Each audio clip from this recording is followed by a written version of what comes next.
हर हर महादेव। कल्पना कीजिए, आप प्राचीन काल में खड़े हैं और सूर्योदय की पहली किरणें पूर्व दिशा से आकर मंदिर के गर्भगृह पर ठीक सीधी पड़ रही है। हवा में मंत्रों की गूंज, घंटियों की ध्वनि और पत्थरों से निकली का दृश्य कंपन जो आपके शरीर के भीतर की कुंडलिनी को छू रही है। क्या ये पत्थर दोस्तों सिर्फ पत्थर है या वे जीवित हैं, ब्रह्मांड की ऊर्जा को सांस लेते हुए? हमारे वीडियो में बने रहिएगा लास्ट तक। हम मंदिर जाते हैं, लेकिन क्या हमने कभी पूछा मंदिर क्या है? क्या वह पत्थरों की संरचना है? क्या वह मूर्तियों का संग्रह है, या फिर कुछ ऐसा जो हमारे भीतर वर्षों से अधूरा पड़ा है? उपनिषद कहते हैं, अयम आत्मा ब्रह्म। अयम आत्मा ब्रह्म। यदि आत्मा ही ब्रह्म है तो फिर मंदिर किसका प्रतीक है? मंदिर ब्रह्म का घर नहीं। मंदिर जो है दोस्तों ब्रह्म का घर नहीं, मंदिर ब्रह्म का शरीर है। जिस प्रकार से हमारा शरीर पंच तत्व से बना है, पृथ्वी, जल, अग्नि, वायु और आकाश से, उसी प्रकार मंदिर भी पंच तत्व का सजीव यंत्र है। गर्भगृह है जो दोस्तों वह पृथ्वी तत्व का प्रतीक है, और जल का जो अभिषेक है वह जल का, और दीपक जो है वह अग्नि का, और जलने वाली वहाँ जो धूप है वह वायु का, और घंटी की ध्वनि आकाश का। आप समझ रहे हैं, मंदिर में कुछ भी प्रतीक नहीं है, सब कुछ प्रत्यक्ष है।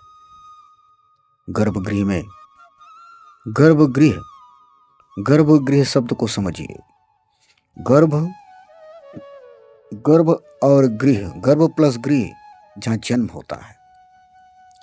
आगम कहते हैं देवता गर्भगृह में नहीं रहते, देवत्व गर्भगृह में जागृत होता है। देवत्व, जब आप गर्भगृह में प्रवेश करते हैं, आप अपने अहंकार देह को बाहर छोड़ते हैं, अंदर केवल चेतना जाती है। इसलिए गर्भगृह छोटा होता है, अहंकार के लिए जगह नहीं होती। देखिए मंदिरों का शिखर, वह ऊपर क्यों जाता है? क्यों गोल नहीं होता? न चौकोर होता न गोल होता, वो सीधा ऊपर जाता है। और क्यों नुकीला होता है? सीधा ऊर्ध्वगामी होता है, क्योंकि दोस्तों वह आपके सहस्त्रार्थ का प्रतीक है, सहस्त्रार चक्र का प्रतीक है। जब भक्त नीचे से ऊपर देखता है तो उसकी चेतना भी ऊपर उठती है। वास्तुकला नहीं है, यह न्यूरोसाइंस है, न्यूरोसाइंस। और परिक्रमा जीवन, मृत्यु और पुनर्जन्म का विज्ञान है। आप परिक्रमा क्यों करते हैं? क्यों सीधा नहीं? क्यों सीधी रेखा में दर्शन नहीं होता? क्यों परिक्रमा करना पड़ता है? क्योंकि जीवन सीधी रेखा नहीं है, जीवन वृत्त है, गोल है। जन्म, कर्म, अनुभव, मृत्यु और पुनर्जन्म। परिक्रमा, मंदिर की परिक्रमा आपको याद दिलाती है कि केंद्र स्थिर है। केंद्र जो है स्थिर है दोस्तों, और आप घूम रहे हैं।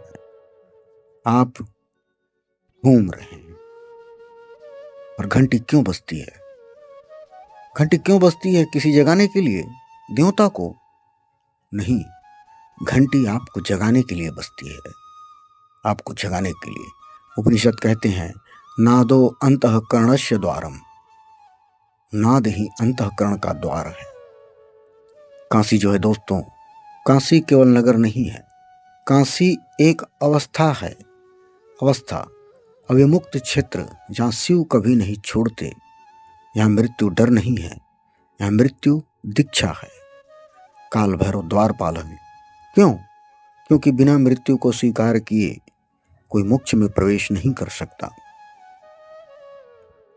आगम तंत्र स्पष्ट कहते हैं, मंदिर यंत्र, वहां के देवता जो है ऊर्जा, और भक्त साधक।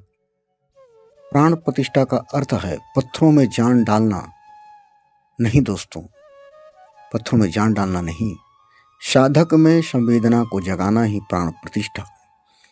आज विज्ञान कहता है कि frequency resonance memory of matter.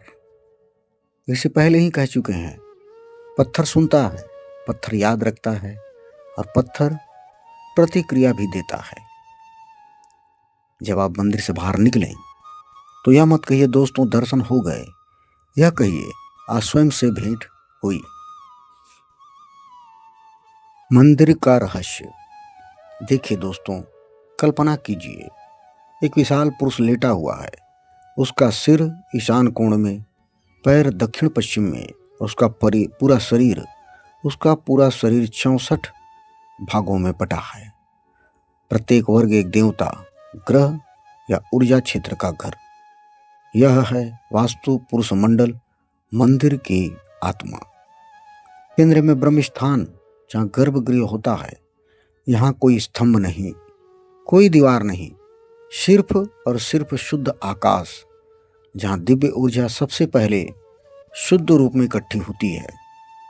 Ishan कोण उत्तर पूर्व, जल और आध्यात्मिक शक्ति का द्वार सबसे पवित्र, और पूर्व दिशा सूर्य की जीवन ऊर्जा, जहाँ मंदिर का मुख्य द्वार खुलता है। जब मंदिर इस मंडल पर ठीक ठीक बनता है तो पत्थर पर एक कॉस्मिक ग्रिड बन जाते हैं दोस्तों। ऊर्जा यहाँ बहती है जैसे नदियाँ, दिशाओं, ग्रहों और तत्वों से संतुलित। उपासक प्रवेश करता है और उसकी अपनी ऊर्जा उस ग्रिड से संरक्षित होती है जैसे कोई कुंजी ताले में फिट हो गई हो। जैसे कि आपने देखा होगा शिवलिंगम सिर्फ एक पत्थर नहीं, यह ब्रह्मांड का अनंत स्तंभ है, ऊपर से नीचे तक फैला, बिना शुरुआत अंत के। यूनिबेश है आधार, शक्ति का प्रतीक है, सृष्टि की मां। जबकि लिंगम जो है शिव, पुरुष ऊर्जा, उनका मिलन सृष्टि की शुरुआत है। कई लिंगम में ज्यामिति नक्काशी जैसे षटकोणीय या अष्टकोणीय जो भी श्रीयंत्र से जुड़ते हैं। श्रीयंत्र में दोस्तों 9 त्रिकोण, 43 छोटे त्रिकोण। यह एक ऊर्जा मशीन है जो कंपन को फोकस करती है। कल्पना कीजिए आप लिंगम के सामने बैठे हैं, शिवलिंग के सामने मंत्र जप रहे हैं। लिंगम की ज्यामिति आपके मस्तिष्क की तरंगों को थीटा और गामा में ले जाती है। थीटा और गामा में ले जाती है जो गहन ध्यान, एकत्व की अनुभूति कराती है। और मंदिरों का सबसे रोमांचक रहस्य फ्रैक्टल ज्यामिति, छोटा रूप बड़े रूप की नकल करता है, बार बार अनंत का। शिखर टावर देखिए पहाड़ों की श्रृंखला की तरह। मुख्य शिखर के चारों ओर छोटे छोटे उरुश्रृंग, उपशिखर, छोटे छोटे शिखर, फिर उनमें और छोटे, जैसे कोई पर्वत श्रृंखला या ब्रह्मांड की गैलेक्सी। यह स्वसमरूपता ब्रह्मांड की प्रकृति दर्शाता है। हर कण में पूरा ब्रह्मांड छिपा है। खजुराहो का कंदरिया महादेव मंदिर इसका जीवंत उदाहरण है।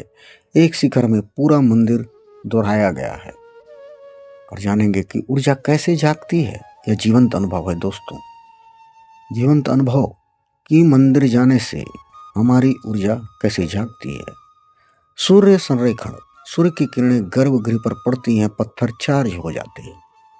और ध्वनि का जादू, घंटियां, शंख, मंत्र मंदिर की एकॉस्टिक्स थीटा वेव को ट्रिगर करती है, थीटा वेव को कुंडली जागरण का द्वार खोलती है। और श्री यंत्र का स्पर्श कई लिंगम पर श्री यंत्र उकेरा जाता है या ऊर्जा को केंद्रित करता है जैसे कोई लेजर हो। अब यह मंदिर दोस्तों सिर्फ देखने के लिए नहीं, महसूस करने के लिए बने हैं। अगली बार काशी विश्वनाथ, मीनाक्षी या खजुराहो जाएं तो आंखें बंद करके महसूस कीजिए, पत्थर सांस ले, वो सांस ले रहे हैं, ज्यामिति आपके भीतर की दिव्यता को जगा रही है। यह कोई कहानी नहीं, यह आज भी जीवित है, आपके लिए इंतजार कर रही है। क्या आप तैयार इस ब्रह्मांडीय नृत्य में शामिल होने के लिए? तो मिलते हैं अगले हर वीडियो में। हर हर महादेव।